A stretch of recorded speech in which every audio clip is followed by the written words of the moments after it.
Hello friends, আসসালামু আলাইকুম। Dhaka expressway এটা। আর এখানে দেখুন আমাদের হাইস্ট স্পিড হয়েছে 80।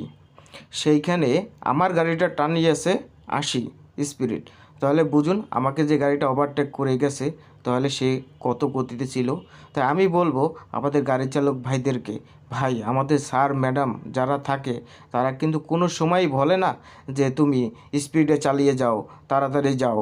ঠিক আছে, এই সময়গুলো কিন্তু আমরাই বানিয়ে নিই যে আমরা তাড়াতাড়ি যাব, আগে যাব।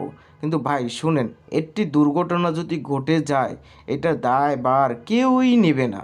তাই সেটা আমাদেরই আজ হোক কাল হোক এর সমাধান করতেই হবে। তাই এইটা মাথায় রেখে আমরা কিন্তু গাড়ি চালাতে পারি। দেখুন এই গাড়িটাও কি স্পিডে চালাই গেছে, আমার গাড়ির কিন্তু 80-তে টান।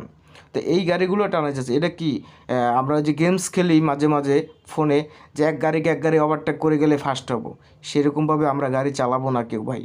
তো এইগুলা মেনেই যদি আমরা গাড়ি চালাতে পারি তাই আমরাই একজন পাকা ড্রাইভার।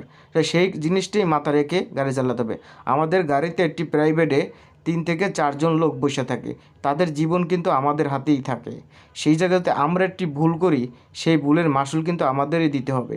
হ্যাঁ, তাদের যদি টাকা পয়সা থাকে তারা সমাধান করে নেব, কিন্তু আপনি একজন গাড়ি চালক ভাই, আপনি কিন্তু আহুমারি টাকা পয়সা নেই।